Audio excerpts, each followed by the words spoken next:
Hello అందరికీ. మీ ఇంట్లో ఎప్పుడైనా అన్నం మెత్తగా అయిపోతే గంజి చిక్కగా అయిపోయినప్పుడు మీరు ఏం చేస్తారో కామెంట్ చేయండి. నేనైతే ఎలా చేశానో చూడండి. ఫస్ట్గా నేను గంజి సపరేట్ చేసేసాను. సపరేట్ చేసిన గంజిలో 3 బెల్లం ముక్కలు వేసి మళ్ళీ ఒకసారి స్టవ్ పైన పెట్టి బెల్లం మొత్తం కరిగేంత వరకు ఉడకబెట్టి కొద్దిగా పాకంలాగా వచ్చేంత వరకు ఉడకబెట్టిన తర్వాత స్టవ్ ఆఫ్ చేసేసి పక్కన పెట్టేసుకున్నాను. ఆ తర్వాత నేను రైస్ను కూడా వేరే బౌల్లోకి తీసేసాను. రైస్ ఎందులో అయితే ఉడకబెట్టానో అదే గిన్నెలో 1 లీటర్ పాలు కూడా వేసేసి బాగా మరగపెట్టి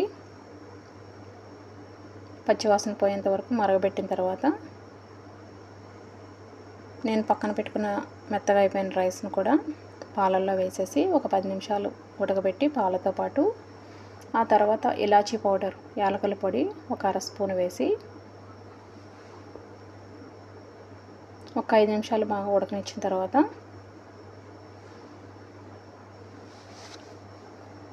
ఆల్రెడీ గంజిలో బెల్లం పాకం పెట్టేసి ఉంచాను కదా, అది కూడా ఇందులో కలిపేసానండి.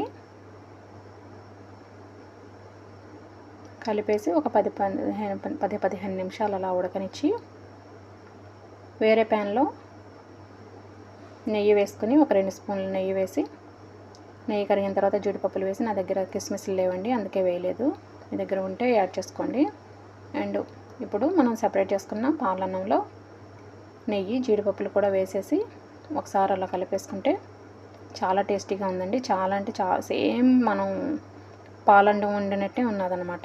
మీకు నచ్చితే వీడియో నచ్చితే like and share subscribe. And మీ ఇంట్లో మీరు అన్నం మెత్తగా అయిపోతే ఏం చేస్తారో కూడా కామెంట్ చేయండి.